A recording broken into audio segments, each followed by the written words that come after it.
Hi, this is Scott. I really appreciate our sponsors because they make the show possible. Today's show is sponsored by Developer Express. Become a UI superhero with DevExpress controls and libraries. Deliver elegant .NET solutions that address customer needs today. By leveraging your existing knowledge, you can build next-generation touch-enabled solutions for tomorrow. You can download your free 30-day trial at dx.hanselminutes.com. That's dx.hanselminutes.com.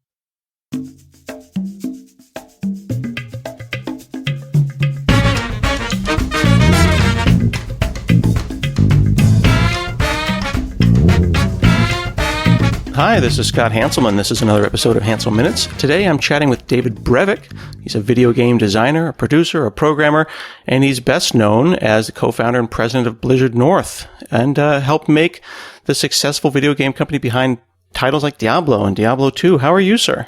I'm doing quite well. Thank you. This is great. I'm glad to be chatting with you. You have a company now called GraybeardGames.com. Yeah. Which looks just like you. That's because it is me. Is it just you? Is it like a boutique? It is. It is just me. After working on large teams for a long time, I'm kind of going back to my roots and doing a one-man project here where I'm doing every part of it. I'm doing everything from the coding to the design to the art to the music. Really? Okay. That was where I was going to ask. Like, you didn't outsource a little bit of art or maybe get a little subcontractor to do some music. This is every pixel, every note. Yes. Every bit of it. I've been programming for a very long time, but the art is definitely something a little new. And so I took some online courses and been practicing for a little while and finally decided to give it a go, and we'll see how it turns out. I think it's looking pretty good. Mm-hmm. If you don't mind, I want to just double click on that for a second, because I think that people who listen to the show listen for inspiration, listen for new topics. But you, sir, as someone who's been programming for the better part of 30 plus years, who created Diablo, just said that you took some online courses.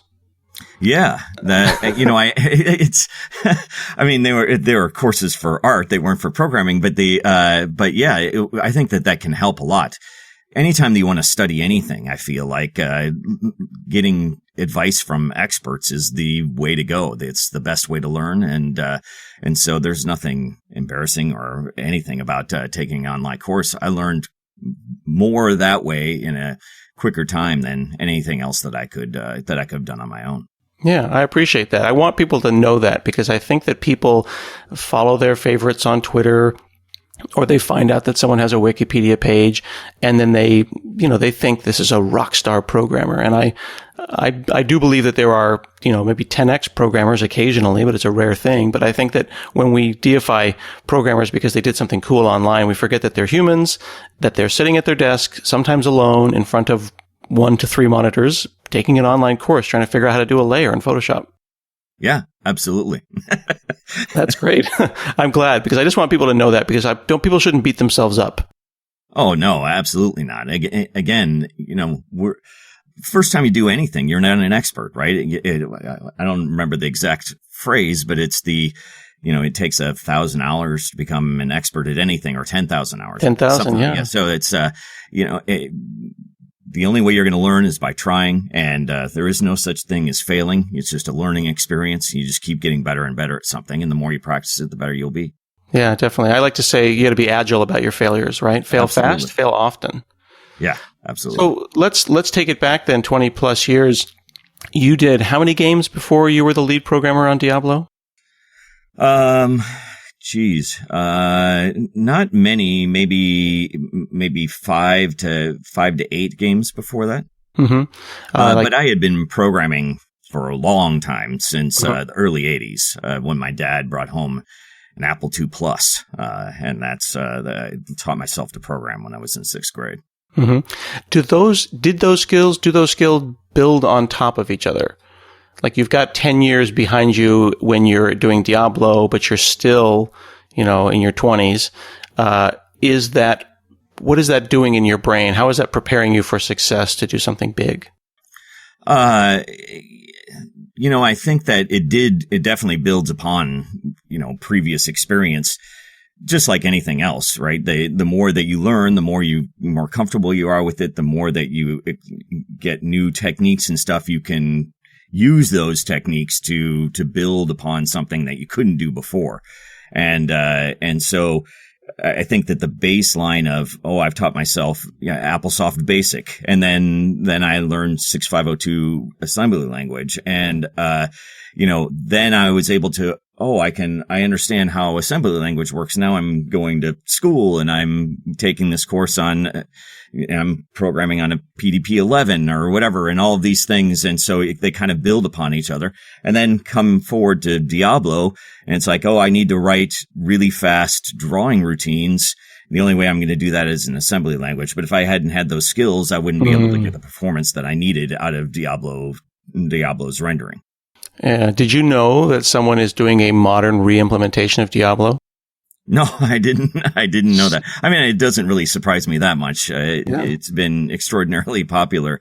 And so a lot of people would like to see kind of modern versions of that for sure. No, well, this is a student, and what they're doing is they're taking the original Diablo data file, the DIAB DAT file, and they are re-implementing the engine to learn so that they can load up those resources and then do the brains of the thing.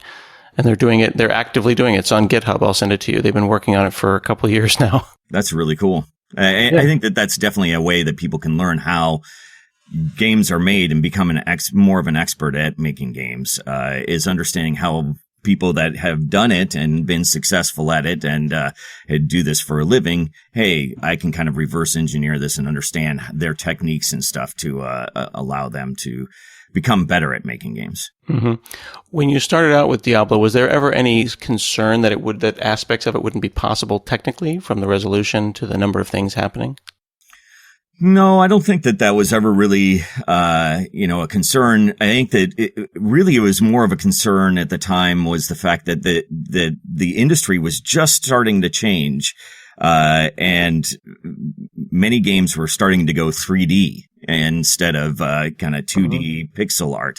And our game was kind of a hybrid in that everything was 3D modeled, but then we rendered them all to sprites, to little sheets where we could condense the art into pixels and display, and then redisplay them later. And so the original source art was made with 3D tools, but the actual rendering was done in 2D.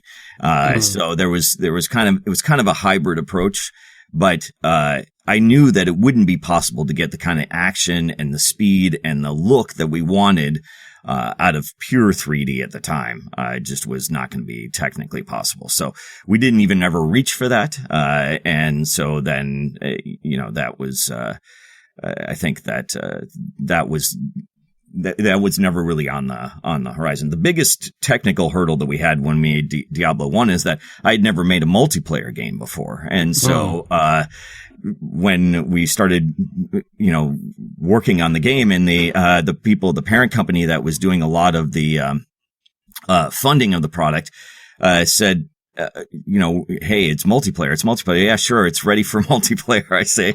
And then, I didn't know anything about that at all. And so when it came time, then 6 months before we were going to publish the game, they came up with this idea of BattleNet, which is this, a way for people to hook up over the internet and play with each other, doing a peer-to-peer model, where you just send them their IP address, you guys hook up, and then you play with each other, where everybody kind of locksteps the game. And it turned out that, I didn't have anything prepared for multiplayer. And so I think that technically that was probably the biggest hurdle that we had to overcome when we were making Diablo 1, was the fact that I had no experience making multiplayer things, and the game was really not prepared for that. And so we had to go back and spend a bunch of time, maybe in the last 6 months. In fact, we had some people come up from Blizzard South, the headquarters down in Irvine, came up to the Bay Area and worked on the product with us to teach us how to make multiplayer games and stuff. They had a lot of experience making Warcraft and stuff, multiplayer games before. So, we learned a lot. And with that, we were able to actually implement and do a lot of the coding ourselves for Diablo 2 when we changed the model to client server instead of peer-to-peer. Mm-hmm. How do you test something like Diablo where there's many, many hours in it? You've got the multiplayer aspect. Is it manual testing where you just have, I don't know, young people and a lot of pizza and they just test? Or was there any kind of automated? Did you make it so you could automatically play the whole game back to front? So that's kind of a tricky question because the answer is yes to pretty much all of it. One of the biggest problems with Diablo is that it has, from a testing standpoint, is that it had so many random variables. And so the levels are randomly generated, the items are randomly generated, the monsters are randomly generated. And because of all of this randomness, you ran into situations you would maybe never even see again. And so finding bugs that are extremely rare under weird seeds and weird conditions was very, very challenging. So we came up with tools that allowed us to iterate through a bunch of items or a bunch of levels and kind of be able to make sure that, hey, I can traverse all the way through this level, or I can, this item isn't broken, and we could just hit the space bar or something like that and look at a bunch of levels or look at a bunch of items and make sure that they're all working and try and find bugs that way. Nonetheless, they still, some things fell through the cracks and whatnot. But then that was a different type of testing. That's kind of the brute force. Oh my God, we've got all of this random content that who knows what it's going to do. And so we have to test that stuff in kind of a automated fashion. But the actual gameplay and the balance and all of that, you can't really simulate that very well. You really have to play through it from the beginning. And that is where the pizza and lots of man hours come in, where you're iterating on something over and over again, and actually playing the experience, because there's nothing, you can't really simulate that experience, especially with all the randomness. Different things would happen and they would end up in different situations and different levels of power and things like that at different points. And so trying to really hone that in just took hours and hours to play. No offense is intended by this question, but do you ever look back on it and just go, wow, I'm surprised that whole thing worked as well as it did? Oh, yeah. Every day. Yeah, absolutely. I think that we were, young and bright-eyed, and it's pretty amazing that it all came together. We were very fortunate for all of these. I think that luck definitely has something to do with it. And the fact is that we were a bit lucky that we came out with the right thing at the right time, and it had kind of a magic touch. And, it's tough to do. And, we're still very fortunate that it all worked and that it spoke to a bunch of people. So you didn't expect, or you weren't prepared for multiplayer, but you made that happen. Something else happened that was interesting in 1997. There was an expansion pack that came out called Diablo Hellfire. Was an expansion pack just a patch, or was the system built in a modular way that it could expect an expansion pack in the future? It was built in a fairly modular fashion. We allowed for the inclusion of extra tile sets and monsters and item types and things like that. It was all data driven. Most of our data was done in Excel. Actually, we would do a lot of the data was just in this giant Excel spreadsheets. Here's an item spreadsheet and a monster spreadsheet and things like that. And then we would just export it to text and then be able to import them into the game. So adding new tile sets or new monsters was just a matter of adding stuff to lines of Excel. And so, I think that in that way, it was very modular, but, the, expansion itself, going past Diablo and having new levels and things like that, there was quite a bit in there that was kind of centered around the idea that Diablo was going to be the end. And so changing that and whatever needed some updating. But I'd say a great majority of the content was able to go in without much trouble. Nice. There is a pitch deck up at Graybeard Games called DiabloPitch.pdf. It says Condor Incorporated, 1994. And at the very, very end of it, it's got this Gantt chart that shows your plans about how long it would take you to make this. And it says about 12 months. And it says, month 3 and 4, we'll have the first level down. And then you basically go, these additional levels, characters, music, testing. Your testing only has 3 months for testing. Did you pull the whole thing off in 12 months on this Gantt chart? Oh, not even close. It took 2 years, and of the last year, it was probably 8 months or so of pretty hard crunch. That's awesome. Okay. I appreciate you being such a good sport about these things. It's important that people understand how it all comes together is never as pretty as the tales behind it.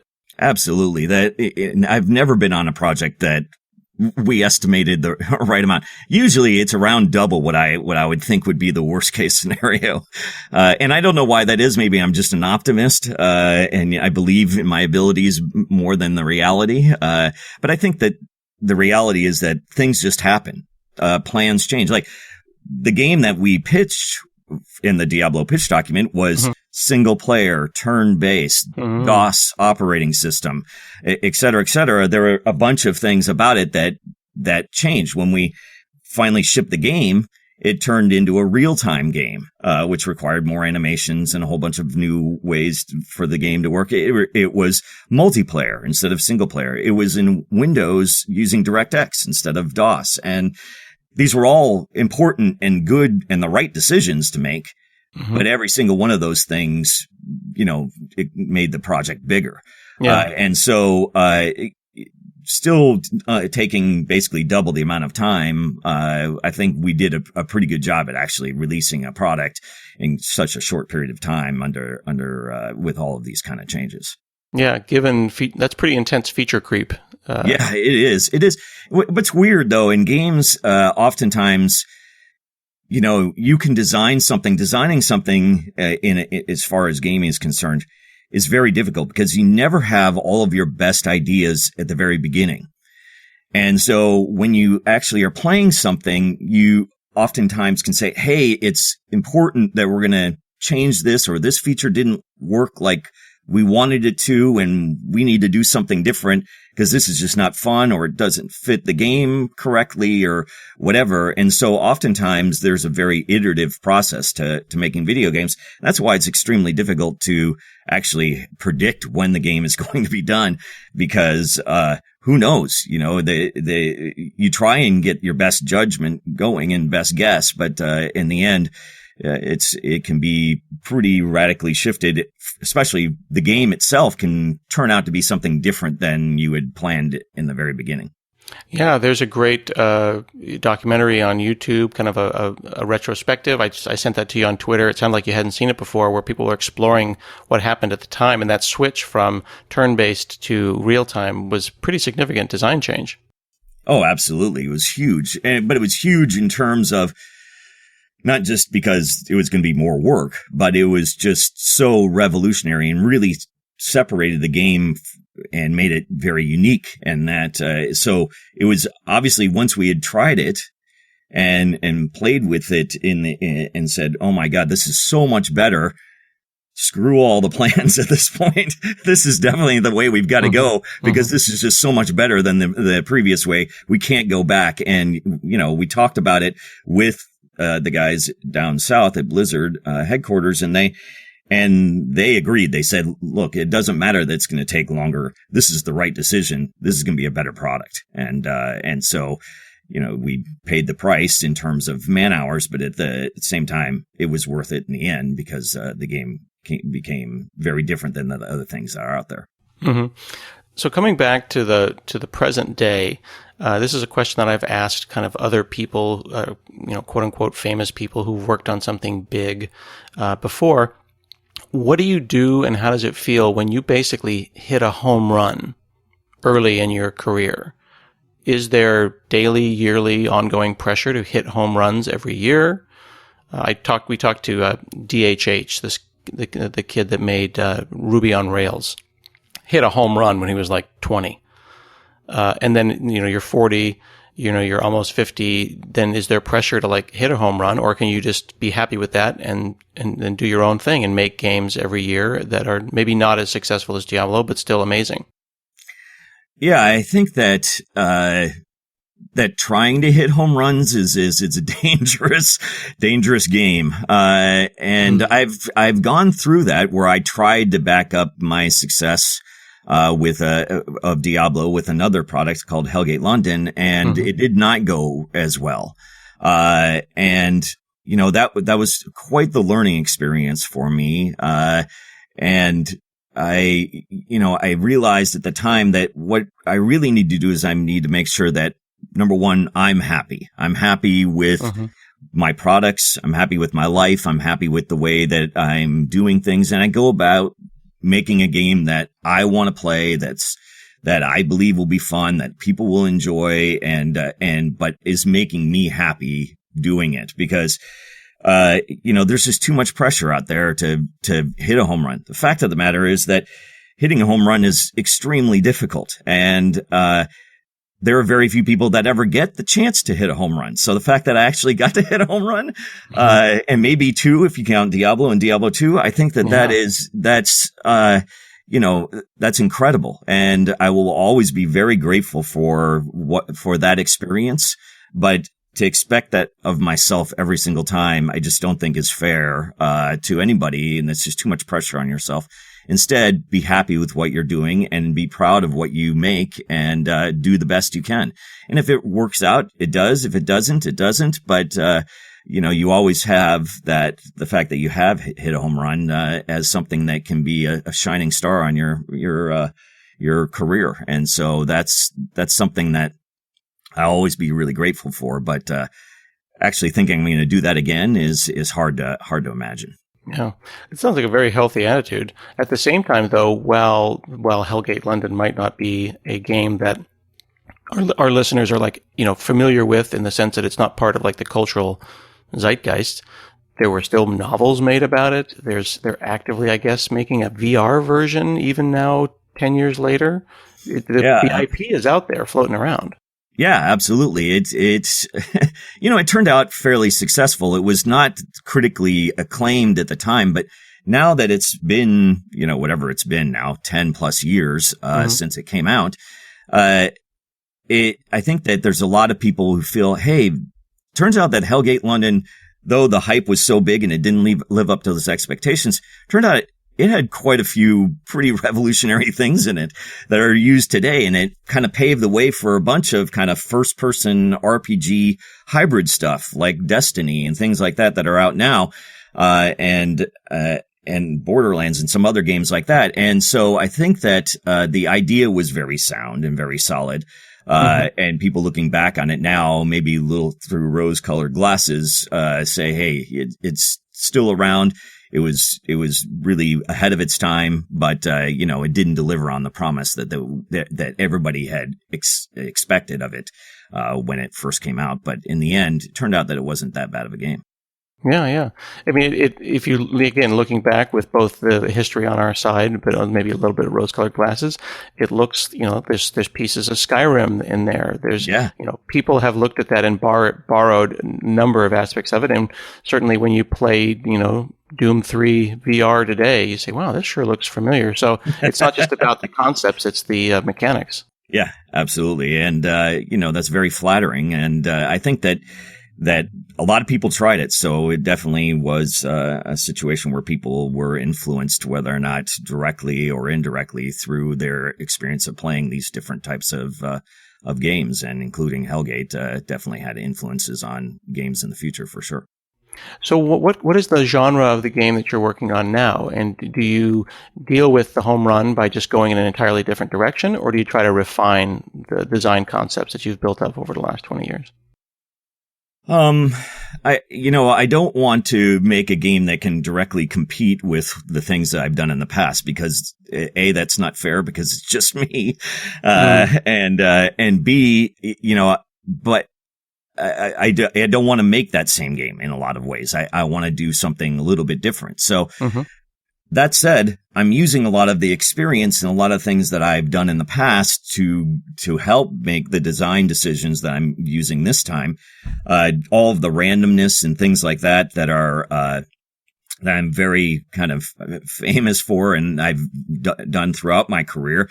Random items and monsters and things like that are definitely part of this new product. And so using that experience and building upon that wisdom of years and years of making these kind of games, these kind of skills and what good affixes are and things like that. Like I'm able to draw upon that knowledge and then use that in a new way. And so I'm excited in that there's still lots of randomness and a lot of things I'm very familiar with. But the perspective and the game itself is very different than something that I've done before.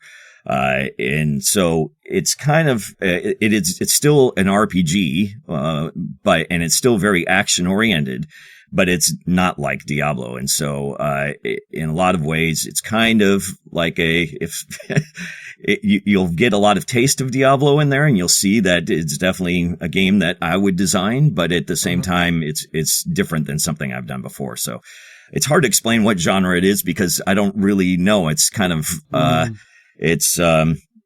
would still say it's an action-oriented RPG is really, it speaks the most to it. Can you speak a little bit about the technologies that you would choose? Because I think people out there who might be thinking of making a game would like to know, well, I'm creating a game. Am I going to put it on Steam? Am I going to put it on GOG? Will it go on Nintendo Switch? How many platforms do I want? Or should I just write the game on one platform and then worry about others if it becomes successful?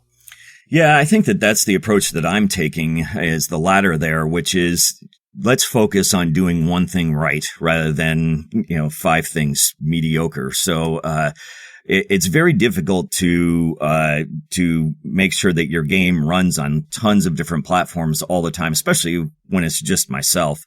It's a much bigger project when you're doing something like that. So I'm focused specifically on making a PC game, integrating it with Steam, and maybe GOG and like things like that to do the distribution. But, the main focus right now is focused on making it a PC game. That said, I've also coded a lot of stuff to make sure that it's ready so that when I want to put it on other platforms, I've abstracted enough stuff that I can make that transition a lot easier. I'm not going out of my way to write all of the little extensions to different platforms, but I am, set up so that I could swap out routines to be for different platforms and things like that pretty easily. Mm-hmm. Are you using Unity, or may I ask what you're writing? I wrote everything from scratch. Really? Seriously? I've always been that way. The real reason that I'm writing everything from scratch is because I don't think there's an engine out there that can do the things that I want the game to do. And wow. That's a bold statement. Yes, maybe no it disrespect. is. No disrespect. Yeah, no, none at all. None taken. It's just that, that the type of game it was best for me to write my own engine for this rather than use one that already exists. I mean, I know how to do it, and I have it running at, about 700 frames a second. So I think that, it's paying off in that it's got the feel and the speed that I want to make sure that I'm delivering a good experience for everybody. But given how high up above the metal that we are today, back in the day, you wrote Diablo in C and assembler? Yes. So now we don't necessarily have to do that, and we've got 2, 3, 4 orders of magnitudes more power. Would you choose to go and still do it in C and assembler, or do you do it in a higher level language? And then when you do that, how low level do you go? I guess what I'm trying to ask is, hey, it's 2017. I'm going to write a game. First, I'm going to write a ray tracer from scratch in C. You could do that. I wouldn't recommend that, but so I'm wondering how far down to the metal did you go to write your own stuff? I'm just using calls to DirectX. I mean, right now it's using DirectX, but, that, it could be OpenGL or something like that as well. Sure. So I've gone down to kind of that level where it's getting everything ready for the video card to do a lot of the rendering. Right. But that's kind of where it stops. Like I'm letting DirectX or OpenGL do its thing rather than going any further than that. So, I've always been in favor of, I'm kind of old school. I don't really like high level languages very much. I like having more control and more speed. I grew up in an era where it was just super important when you're making games to be the fastest thing you could be. And so anything that isn't the fastest it could be for me just feels bad. So, the way that I enjoy making games the most is to be writing things that I think are very efficient and very, very fast. And, that allows me to spend my resources on doing different things than, rather than making a game that's spending a bunch of time using an interpreted language or something. So back to schedule, you had said that Diablo was going to be a year, and then it was 2 years, but it turned out amazing. But at the same time, really, it was done when it was done. Is the same thing going to apply to your new game? Well, I think that I would like for it to be that way. Whether or not it will be that way, who knows? I think that attitude is fine when the company or whatever has tons of money and resources and backing of bigger companies that are going to support you through thick and thin. But the fact of the matter is that, reality is that sometimes we have to adhere to deadlines because that's how much time and money we have to do to make it. So it feels in a lot of ways that games are never really finished, in my opinion. It's like a lot of other apps that you can constantly iterate on it and improve it and make it better and patch it. And especially in this day and age, it's easier than ever to patch things and improve them and get feedback from a community and listen to them and incorporate their feedback and whatnot. In fact, it's pretty vital to the way that games are made today, to really kind of create that community, and involve them in the process of making a game better and better. And so because of that, when is it done? When is it not done? It's really hard to tell. And you have to just be, okay, this is the point at which I'm going to release it. It's good enough at this point. And so from here on out, I'm going to, try and, still improve the product, but this is good enough to be called release. So you've been a little quiet on your blog and a little quiet on your website. Are you in stealth mode? Where can people follow you and learn about what's going on, or at least watch for when it's time for your game to come out? Yeah, they're welcome to follow me, David Brevik on Twitter, and, then my Graybeard Games, that's Gray with an A, Graybeard Games, and, that's on my website. I have a blog there where, I just did a game jam about a year ago. That's about the last update that I had on there. And I'm hoping to discuss the new game very soon. And so a lot of the Twitter stuff and the blog and my personal account will all be, talking about those things here in the near future. Very cool. And I would definitely encourage folks that are listening to take a look at the Old Man Game Jam. David streamed 30 hours on Twitch, and he's got it all up in an archive on YouTube. So if you want to watch a game being created, you can see that in a solo game jam with David. Thanks so much for chatting with me today. Oh, my pleasure. Thanks so much. I enjoyed it a lot. This has been another episode of Hansel Minutes, and we'll see you again next week.